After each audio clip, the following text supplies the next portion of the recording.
खन खन की सुनो झनकार, ये दुनिया है काला बाजार, कि पैसा बोलता है, कि पैसा बोलता है। जी हाँ जनाब, बिहार में पैसा बोलता है। बिहार ही नहीं, पूरे विश्व में पैसा बोलता है। और किस प्रकार बोलता है ये सबको पता है, क्योंकि जब पैसा हो तो खनक कुछ और होती है, ताकत कुछ और होता है। आप किसी भी मामले को दबा भी देते हैं और किसी मामले को उठाकर शिखर तक ले जाते हैं। कुछ ऐसा ही मामला बिहार में अनाज को लेकर है। बिहार में चावल का बहुत बड़े स्तर पे घोटाला हुआ। इस स्तर पे घोटाला हुआ, जिलाधिकारी त्यागराजन आदेश देते हैं, 3-3 थाने में मामला दर्ज होता है और कई साल गुजर जाने के बाद भी, यानी कि एक सरकार का टेन्योर समाप्त हो जाने के बाद भी आज तक जिन पर एफआईआर हुआ, ना तो वो बेल लिए और ना ही उनको जेल भेजा गया। तो ये एफआईआर किसके लिए ये एफआईआर किया गया, या फिर यह दिखाने के लिए किया गया? और वो चावल चोर जो चावल चोरी करके खुलेआम घूम रहे हैं, उन भूखे लाचार बेबस असहाय जो कुएं पर एक एक चावल के दाने के लिए अपना पूरा समय व्यतीत करते हैं, उनका चावल चोरी करने वाला पर एफआईआर तो होता है, लेकिन उस पर कार्रवाई नहीं होती। 5 साल हो गए, एक भी कार्रवाई नहीं हुई। हमने इस मामले को उठाया और सरकार तक पहुंचाया कि किस तरीके से बिहार के सबसे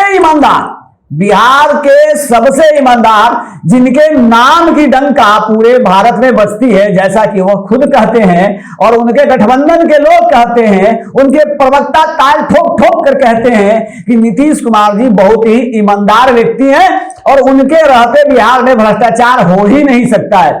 लेकिन नीतीश कुमार जी शायद लालू यादव पे आरोप लगाकर सरकार तो बना लिए, लेकिन भ्रष्टाचारियों से निपटने का इंतजाम नहीं कर सके। अन्यथा अपने ही गृह जिला नालंदा में इन लोगों को जो चावल के चोरी में सम्मिलित हैं, जिन पे डीएम ने तत्कालिक डीएम त्यागराजन ने एफआईआर करवाया, उस पर ना तो कोई गिरफ्तारी हुई और ना ही कोई बेल लिया। इससे बड़ा आश्चर्य का क्या बात है? अभी तत्काल रामनवमी के समय में बहुत बड़ा हंगामा हुआ, लेकिन जिलाधिकारी और एसपी साहब वहां बच गए, क्योंकि मुख्यमंत्री का गृह जिला बदनाम हो जाता। लेकिन यह तो बदनामी वाला बात नहीं है। माननीय मुख्यमंत्री नीतीश कुमार जी अपना एक दरबार लगाते हैं, जिसको कहते हैं जनता दरबार, और वो जनता दरबार में लोगों की समस्या सुनते हैं, उसका निष्पादन करते हैं। कभी कभी तो यह भूल भी जाते हैं कि वह गृह विभाग के मंत्री खुद हैं और वह मंत्री को फोन लगाने के लिए पदाधिकारी को आवाज लगाते हैं। जी हाँ, मैं ब्रजेश मिश्रा बोल रहा हूं केवल सच न्यूज से, और आपको बताते हुए हमको बहुत ही एक शक्ति मिल रही है कि हम उस चीज को आपके बीच रख रहे हैं जिस विषय को रखना अति आवश्यक है। गृह मंत्री हो या मुख्यमंत्री, अगर उनका जिला है गृह जिला, तो जिस तरीके से विकास का गति नालंदा जिला में देखने को मिलता है, आप पूरे बिहार के 38 जिला घूम लीजिए और नालंदा जिला घूम लीजिए, आपको दिखाई देगा कि जिस नीतीश कुमार पे पक्षपात का आरोप नहीं लगता है, जैसा कि उनके प्रवक्ता कहते हैं, तो जितना विकास उन्होंने नालंदा का किया है, क्या अन्य जिलों का विकास हुआ है? छोड़िए, हम उस विकास की बात आज नहीं करने बैठे हैं। हम बात करने के लिए आपके पास इसलिए बैठे हैं क्योंकि नालंदा जिला में एक बहुत बड़ा चावल का एक बड़ा काला बाजार चल रहा था, जिसको प्रतिबंध लगाने के लिए तत्कालीन डीएम ने तो कोशिश की, लेकिन हुआ कुछ नहीं। हमने इस विषय को उठाया है और इस विषय पर भी हमने आवेदन जमा कराया। खुशी इस बात की है कि तत्कालीन सचिव ने बहुत ही गंभीरता पूर्वक इस मामले को लिया। हम इसके लिए उनको धन्यवाद देते हैं और हम उनके लिए हमेशा ये दुआ करेंगे कि ऐसे पदाधिकारी अगर वास्तव में अगर काम करेंगे तो निश्चित तौर पे कार्रवाई होगी। लेकिन जिलाधिकारी और पुलिस पदाधिकारी जो अभी वर्तमान डीएम और एसपी हैं, उन्होंने शायद संज्ञान नहीं लिया।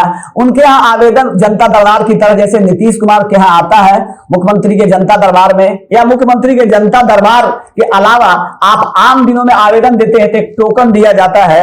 वो टोकन इस प्रकार का रहता है जिससे बड़ा खुशी से हम लोग उत्साहित हो जाते हैं कि मुख्यमंत्री जी अब इस पर संज्ञान लेंगे। हमको पता नहीं या आपको भी पता नहीं होगा कि किसी भी तरह का इस तरीके का जिसको चिरकुट मिला है, ये अधकट्टी जिसको मिलता है, उस पर कोई कार्रवाई होती भी है या नहीं होती है, यह एक जांच का विषय है, या फिर यह पन्ना बर्बाद किया जाता है, इस पर राशि खर्च की जाती है क्योंकि इस पर भी पैसा लगता है, और इस पर कार्रवाई ना हो तो ये फिर दिखावा किस काम का, जनता दरबार का या मुख्यमंत्री के ये एक कोड का, एक नंबर का कि इस पे आपकी कार्रवाई होगी कि किस तरीके से बिहार में भ्रष्टाचार चल रहा है। हमने एक आवेदन लिखा जिला पदाधिकारी नालंदा जिला बिहार शरीफ पटना को, और मैंने उसकी कॉपी प्रमंडलीय आयुक्त, सचिव खाद्य एवं उपभोक्ता संरक्षण विभाग, प्रबंध निदेशक राज खाद्य निगम पटना बिहार, जिला प्रबंधक राज खाद्य निगम नालंदा बिहार, मुख्य सचिव सहकारिता विभाग, अपर मुख्य सचिव सहकारिता विभाग, पुलिस अधीक्षक नालंदा, पुलिस महानिरीक्षक प्रक्षेत्र पटना, पुलिस महानिदेशक बिहार पटना। बिहार के माननीय मुख्यमंत्री को हमने दिया ही दिया है, बिहार के राज्यपाल को भी दिया है, नेता प्रतिपक्ष बिहार विधान परिषद को भी दिया है, लेकिन ये सबके सब लोग ये आवेदन जाता है बड़ी बढ़िया से, बड़ी ईमानदारी से, बड़ी निष्ठा से उस पर हस्ताक्षर करते हैं कि हमने एक प्रति प्राप्त किया। राज्यपाल महोदय भ्रष्टाचार को रोकने का काम करना चाहिए कहने के लिए तो भारत के प्रथम राष्ट्रपति डॉक्टर राजेंद्र प्रसाद के नाम से इनका भी नाम है, लेकिन काम क्या है आप देख सकते हैं। हम राज्यपाल को भ्रष्टाचार में आरोपित नहीं कर रहे हैं, लेकिन भ्रष्टाचारियों को किस तरीके से जेल भेजा जाए, अगर कोई आवेदक अपना जान का परवाह किए बगैर अगर कोई सूचना दे रहा है उस पर कार्रवाई भी ना हो तो निश्चित तौर पे कहीं ना कहीं सबकी मिली भगत है, ये कहने में कोई गुरेज नहीं है। आइए हम बात करते हैं कि हमने जो आवेदन लिखा वो किस लिए लिखा, कारण क्या था और उसका निवारण कैसे होगा। हमने लिखा कि प्राथमिकी दर्ज होने के बाद भी नालंदा जिला में वित्तीय वर्ष 2016-17 तथा 17-18 में जो एसएफसी के चावल घोटाले में अब तक दोषियों पर कार्रवाई नहीं किए जाने के संबंध में हमने पूरा मामला सरकार के संज्ञान में लाया कि आखिर एसएफसी वो भी नालंदा जिला, मुख्यमंत्री का जिला, वह मुख्यमंत्री जो परिवारवाद से ऊपर है, वह मुख्यमंत्री जो जातिवाद से ऊपर है, वह मुख्यमंत्री जो भ्रष्टाचार से ऊपर है, लेकिन भ्रष्टाचारियों को बचाने में निश्चित तौर पे कहीं ना कहीं मुख्यमंत्री जी का हाथ है, अन्यथा डीएम और एसपी को फटकार लगाया जाता कि इस मामले को क्यों नहीं संज्ञान में लाया गया, जबकि विभाग ने एक पत्र लिखा है, हम वो भी दिखाएंगे आपको।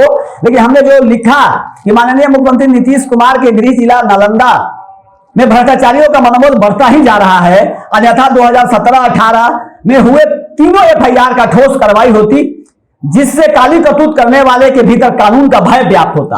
अगर भ्रष्टाचारी को हम भ्रष्टाचार करने का खुली छूट देंगे और दूसरी तरफ निगरानी विभाग से उसको पकड़ने की बात करेंगे तो पदाधिकारी पर अंकुश कैसे लगेगा। हमने सिलसिलेवार ढंग से किस किस थाने में मामला दर्ज हुआ वो लिखा। जिला प्रबंधक राज खाद्य निगम नालंदा ने अपने पत्रांक 958 दिनांक 5/7/2017 को नालंदा जिला के लहेरी थाना में प्राथमिकी दर्ज कराई।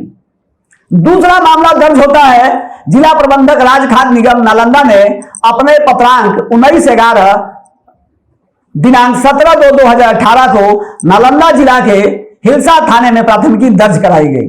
तीसरा मामला दर्ज होता है जिला प्रबंधक राज खाद्य निगम नालंदा ने अपने पत्रांक 328 26/3/2018 को नालंदा जिला के ही सारे थाने में प्राथमिकी दर्ज कराई, लेकिन आज तक ना तो एफआईआर जो दर्ज हुआ उस पर कोई कार्रवाई हुई और ना ही वह लोग बेल लिए। क्या अनुसंधान हुआ, क्या सुपरविजन हुआ, किस तरीके की डायरी लिखी गई, किस तरीके का रिपोर्ट आया। अगर यही कोई आम आदमी अगर किसी तरह का कोई घटना में सम्मिलित किसी कारणवश भी हो गया तो उसको तुरंत दबोच लिया जाता है बगैर जांच पड़ताल के।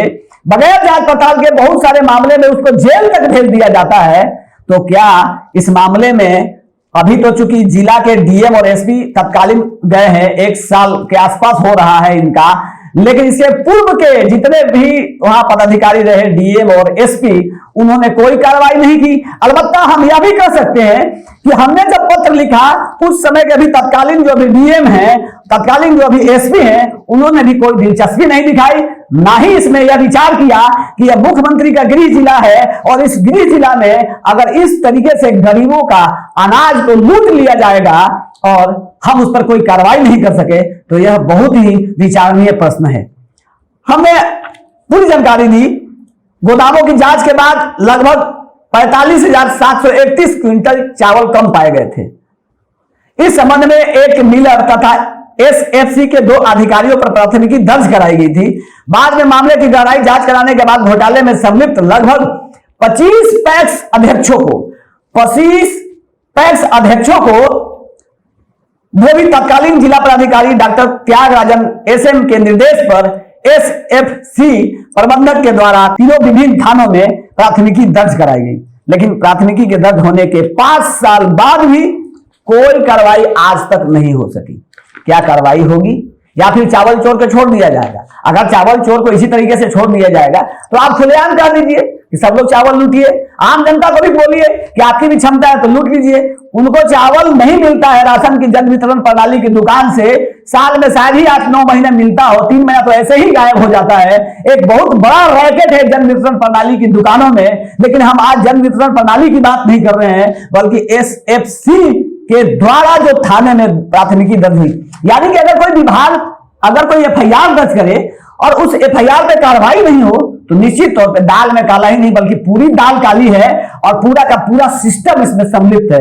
हो सकता है कि इसका पैसा मुख्यमंत्री तक भी पहुंचता हो, क्योंकि अगर आपके अपने गृह जिला में अगर आपको दिए गए आवेदन पे जांच नहीं होगी या फिर जो जांच के अधिकारी हैं जो आपके जनता दरबार या फिर ये जो टोकन देते हैं अपने वरीय अधिकारी तक इस बात को नहीं ले जाते हैं, इस वजह से हो सकता है कि आपका जो ये चिरकुट है वह सिर्फ चिरकुट ही बनकर रह जाता है।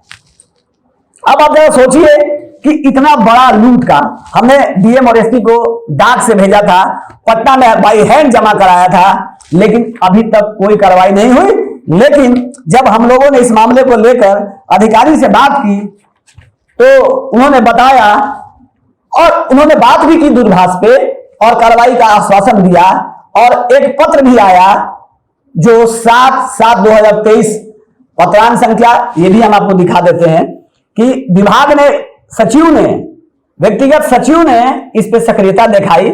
लेकिन सक्रियता दिखाने के 7/7/2023 के बाद 7/8 पार कर गया, 7/9 पार कर गया, हमको लगता है कि 7/10 भी पार कर जाएगा। जब 5 साल पार कर सकता है तो फिर ये 2-3-4 महीने का क्या बुनियाद?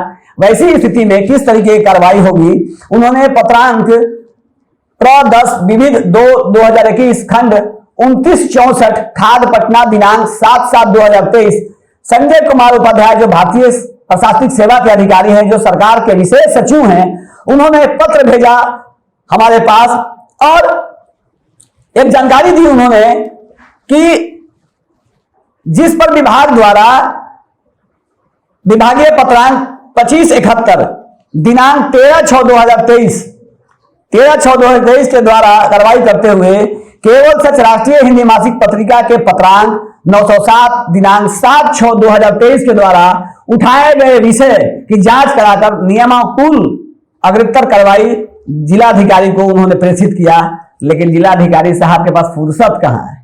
जिलाधिकारी जो हैं वो मेला तो लगवाते हैं, मेला में नाम तो बटोरते हैं, लेकिन जो चोर हैं उन चोरों पर अंकुश लगाने में वह बिल्कुल ही कमजोर लाचार दिख रहे हैं। या हो सकता है कि ऊपर से दबाव हो कि इस पर कोई कार्रवाई नहीं करना है बल्कि आवेदन को डस्टबिन में डाल दीजिए, मामला को दबा दीजिए। जिस तरीके से 5 साल तक यह मामला दबा हुआ रहा, आगे भी दबा हुआ रहेगा तो क्या जाएगा? बिहार की जनता के गाढ़ी कमाई का पैसा जो टैक्स के माध्यम से सरकार तक पहुंचता है, उसको लूटने वाले हमारे ही अधिकारी हैं, उन पर हम कैसे कार्रवाई करेंगे? ऐसी स्थिति में बिहार में भ्रष्टाचार से मुक्त नहीं कराया जा सकता है जिस तरीके का राजनीतिक दृष्टिकोण से सरकार में काम हो रहा है।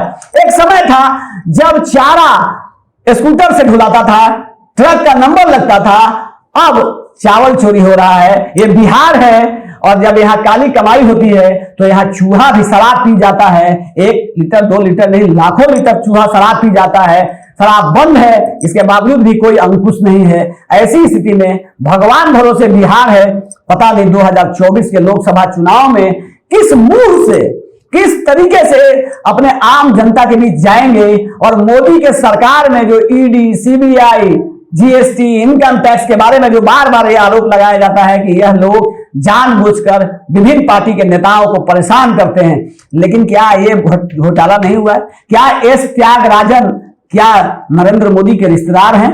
क्या जो पदाधिकारी अभी सचिव हैं वह क्या भारतीय जनता पार्टी से ताल्लुक रखते हैं?